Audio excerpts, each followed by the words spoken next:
Well, I'm a natural leader, I do think, and most of my teammates are always asking me what to do. I keep us on schedule, and just leadership. Because a lot of the kids here, they're a lot younger than me. I was in the Navy before this, and I've been in management in other parts of my career. I really loved the breads. It's just I start doing it and don't even think about anything else. It just focuses me completely.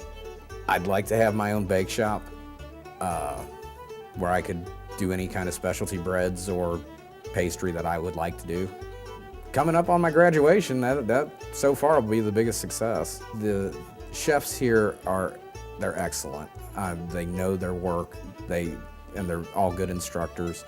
They are willing to take the time to help out a new student, or if a student's just not grasping a concept, they'll make sure that you understand it. Shortly before my wife died last year, we had decided that I was going to come to culinary school because I've been cooking since I was 6 years old. And basically, the last 2 years of her life, I did all the cooking because she couldn't get out of bed due to illness.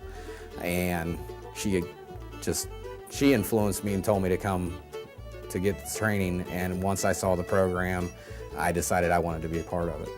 Well, with baking, it's, everybody always says culinary arts. Baking's a science. You have to measure out your ingredients, make sure everything's right, or you're not gonna make bread. You're gonna make a cracker. Well, I already have a degree in media arts, in broadcasting. As creative as you can be, verbally, visually, or whatever, I think you can be more creative and say more with food that somebody else is eating, the taste that you give them, your flavor combinations. To be in the culinary industry, you have to be totally dedicated to it because it's very long hours. You sacrifice a lot of your personal life for your art, so your art becomes your lifestyle in culinary.